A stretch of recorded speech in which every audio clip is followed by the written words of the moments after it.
What is going on, everybody? It's Carl here, and today we're going to be working on the Suzuki Quadsport. We got a lot to do. We got to replace the brake light housing. We got to fix the chain guard underneath. We got to do a spark plug, clutch cable. I am currently got the battery on a tender right now, and I think possibly we're going to be. I got to kind of take off the bowl of the carburetor and try to clean up the float so hopefully it doesn't stick because it's leaking. And we got the original front bumper that we're going to bolt on, and I'm going to take off the shark bite bumper and just try to sell that. So let's get right into it. So I think I'm going to start with the bumper because that's pretty easy. It's just 4 bolts, and it should come right off, and then we can bolt that one on and get the original one on there.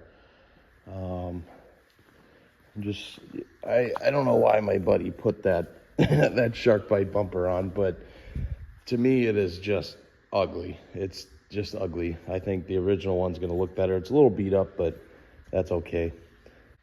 Original bumper is on, and it looks way better than the shark bite bumper, so pretty happy with that. Now let's move on to the brake light,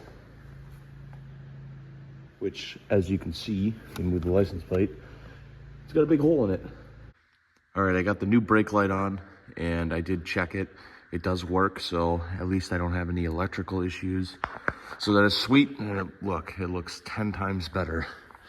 I actually took off the license plate bracket because when I registered here in Wisconsin, they actually give you an actual plastic license plate. So you don't have to be like Minnesota and put the numbers on there and then the trail pass sticker. So it's kind of a little different deal, but it'll work. And I started doing the clutch cable.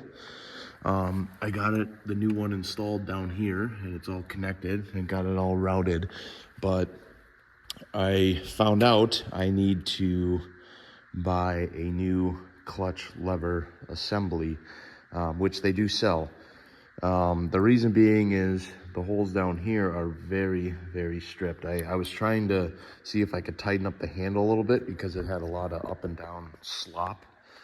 And when I took that bolt out, it pretty much wrecked the bolt and wrecked all the threads. And even where the clutch cable goes in, and then you got these knobs like adjustment knobs, they pretty much stripped out the housing. I think somebody must have touched this at one point and pretty much chewed up everything. But that's okay. It's only like $100 to get the whole assembly, and it just bolts right on. So I just have to swap out the cable to the new one, and away we go. But while we're here, they do sell this rubber cable for the choke lever, or rubber seal for the choke lever, for waterproofing, and that's like $8. So I might as well just buy one of those, and we'll be good there. But yeah, we're making progress. Obviously, you can see I got the body off. It didn't take that much. It was just a couple clips and some 10mm bolts. But there is one tab that I got to fix on the inside, and it's this one right here. It's a little broken on the back side here. So I think I'm just gonna, do what I've always done in auto body. Sometimes is you just clean up the tab, and then you just put a crap ton of glue in, there, and the glue will dry in like 60 seconds, and then you'll be good to go. I know I got to do this for the back fenders. The mounting tabs are a little beat up, as you can see, that one. And this side's starting to crack, but it's actually not too bad. That's just from vibrations and stuff. But we'll fix that eventually. I'm sure when I take this bolt out, it's going to rip that tab off completely. And then last but not least, I took off the chain cover, or guard for the brake rotor and the chain. I will show you. I got it down in a vise right now, but I'm definitely gonna have to bring it home because I need something to really clamp it down to, so I can really hammer on it to fix it. And I'll show you what I'm talking about.